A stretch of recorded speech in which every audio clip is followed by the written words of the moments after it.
جیسا کہ ہم ملیگننٹ ڈیزیز پہ بات چیت کر رہے تھے اور لاسٹ ٹائم میں نے کہا تھا کہ آج ہم جو عورتوں کے ذرائع مخصوصہ ہیں ان کے جو کینسرز ہیں ان کے متعلق بات چیت کریں گے۔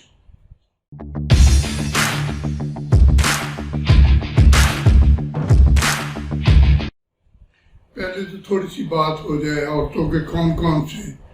آرگنز ہیں جو اس میں شامل ہیں۔ اس میں انڈے دانیاں ہیں جن کو اووریز کہتے ہیں، اس کے بعد بچے دانی ہے جس کو یوٹرس کہتے ہیں یا رحم بھی کہتے ہیں، اس کے بعد جو بچے دانی کا منہ ہے جو نیچے آتا ہے اسے سروکس بھی کہتے ہیں، اس کے بعد جو باہر کا حصہ ہے جو باہر کھلتا ہے وہ بھی اسی میں شامل ہے۔ تو ہم ان سب حصوں کا باری باری معائنہ کریں گے اور باری باری اس پہ بحث کریں گے، کیونکہ ان سب کے جو کینسر ہیں وہ مختلف ہیں اور اس کی مختلف وجوہات ہیں۔ تو جو سب سے زیادہ کامن اس میں پرابلم ہے عورتوں کے اجزاء میں وہ ہے سروائیکل کینسر۔ تو بچے دانی کا منہ ہے جو اس کا کینسر ہے وہ زیادہ آج کل ہو رہا ہے اور اس پہ پہلے ہم بات چیت کریں گے۔ سروکس بچے دانی کا وہ حصہ ہے جو نیچے کے رستے میں آ کے کھلتا ہے اور اس کی ایک اوپننگ ہوتی ہے، سوراخ ہوتا ہے جسے سروائیکل اوپننگ کہتے ہیں۔ پھر تھوڑا سا حصہ اس کا ہے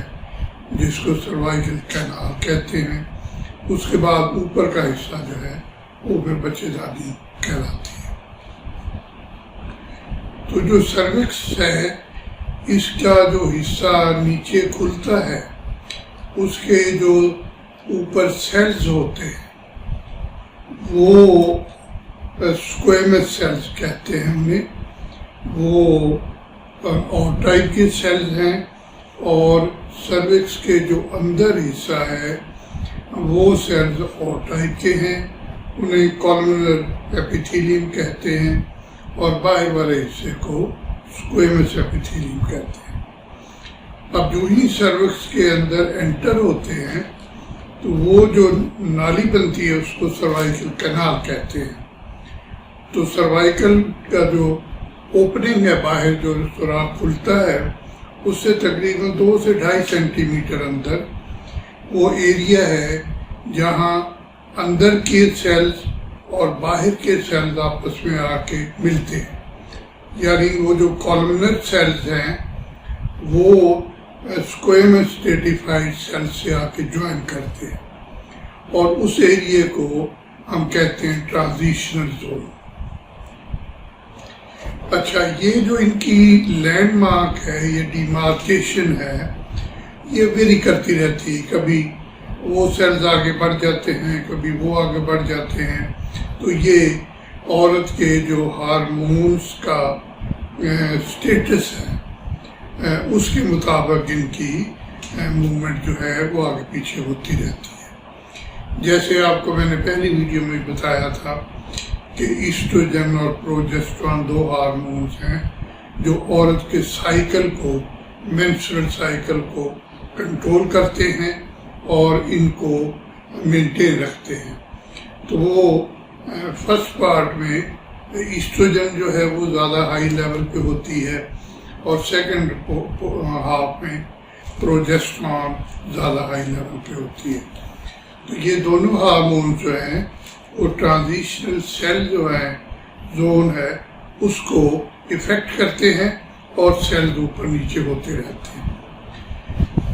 اصل میں یہ ایریا ہے ٹرانزیشنل زون ہے جس میں سیلز کی چینجز ہوتی ہیں اور کینسر جو سیلز میں بنتا ہے وہ اسی جگہ سے سٹارٹ ہوتا ہے۔ ہوتا یہ ہے کہ ینگ ایج میں جب لڑکیاں 12 سال 13 سال 14 سال کی عمر میں مینسز شروع کرتی ہیں تو یہ جو ٹرانزیشنل زون ہوتا ہے یہ بڑا انسٹیبل ہوتا ہے، اور اس ایج میں سیلز کی موومنٹ زیادہ ہوتی ہے، اور سیلز چونکہ میچور نہیں ہوتے، ابھی ان پروسیس آف میچورٹی ہوتے ہیں، تو ان میں بڑی تیزی سے چینجز جو ہیں وہ آنی شروع ہو جاتی ہے۔ اور یہ جو سروائیکل کینسر ہے یہ اس کی شروع کی سٹیج ہے جسے ہم پری کینسرس سٹیج کہتے ہیں۔ اس میں مریض کو کوئی سمٹم نہیں ہوتے، مریض کو کوئی پتہ نہیں چلتا کہ مجھے کینسر ہو رہا ہے، مریض کو کوئی تکلیف نہیں ہوتی، یہ سیلز کے اندر چینجز آنی شروع ہو جاتی ہیں، اور اگر مریض کسی اور وجہ سے گائنیکالوجی کلینک میں گئی ہے، وہاں اس کا سروائیکل سمیئر اسکریننگ پرپزز کے لیے ہوا ہے روٹین انویسٹیگیشنز میں، تو اس میں پتہ چلا ہے کہ اس میں اب نارمل سیلز ہیں، تو وہاں سے ہمیں پتہ چلتا ہے کہ اس میں سیلز میں چینجز آنی شروع ہو گئی ہیں، تو وہاں سے ہمیں پھر وہ کیس جو ہے ہم ڈیٹیکٹ کرتے ہیں اور ان کو فالو اپ کر کے ان کی آگے مینجمنٹ کرتے ہیں۔ اب اس کی کیا کیا ریزنز ہو سکتی ہیں؟ اس میں کچھ تو یہ ہے کہ یہ ساری دنیا میں اب یہ پرابلم چل رہی ہے، مگر یہ دیکھا گیا ہے کہ کچھ قوموں میں کچھ ریسز میں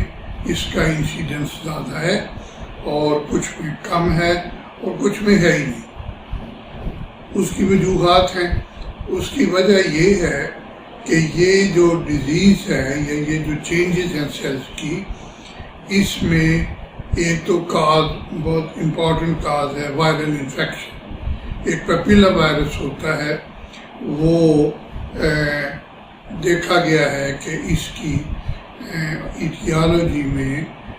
اس کا بڑا امپورٹنٹ رول ہے۔ وہ وائرل انفیکشن جن پیشنٹس میں یہ سمیئر جب نارمل نکلتے ہیں یا یہ ڈیزیز نکلتی ہے، ان میں اکثر یہ وائرل انفیکشن بھی ہوتی ہے۔ اچھا، اس کے بعد اس بیماری کا تعلق سیکشول ریلیشن شپ سے، مرد اور عورت کا جو جنسی تعلق ہے اس سے بڑا تعلق ہے، اس کا بڑا فیکٹر ہے۔ جو ینگ لڑکیاں بہت ارلی ایج میں، ینگ ایج میں سیکشول ایکٹیویٹی میں یا جنسی اپنا فعلوں میں وہ زیادہ ایکٹیو ہو جاتی ہیں، ان میں اس کا انسیڈنس جو ہے وہ زیادہ دیکھا گیا ہے، اور خاص طور پہ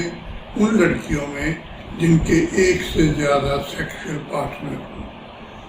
اس کے بعد یہ دیکھا گیا ہے کہ جو عورتیں جن کو سیکشولی ٹرانسمیٹڈ ڈیزیزز ہوتی ہیں، بیماریاں ہوتی ہیں، جیسے سفلس ہے، گنوریا ہے، ایڈس کی بیماری ہے، ان مریضوں میں بھی دیکھا گیا ہے کہ سروائیکل سائٹولوجی اب نارمل ہو جاتی ہے اور ان میں اس کی شرح جو ہے کینسر کی بڑھ جاتی ہے۔ دوسرا، پور ہائیجین، جو لو سوشیو اکنامک گروپس ہیں ان میں زیادہ دیکھا گیا ہے، اور یہ ساری مسائل جو ہیں ان گروپوں میں زیادہ ہوتے ہیں۔ جیسے میں نے کہا ہے، چونکہ مریض کو اس کا کوئی سمٹم نہیں ہوتا، نہ مریض ڈاکٹر کو بتاتی ہے، تو یہ روٹین میں ہی اسکریننگ ٹیسٹوں میں پتہ چلتا ہے کہ اس کو یہ بیماری ہے۔ اب اگلی ویڈیو میں ہم انشاءاللہ اس کی ڈائگنوسس کیسے کرتے ہیں، اس کی پھر سٹیجنگ گریڈنگ کیسے کرتے ہیں، اور اس کی ٹریٹمنٹ اور مینجمنٹ کیسے کرتے ہیں۔ Thank you.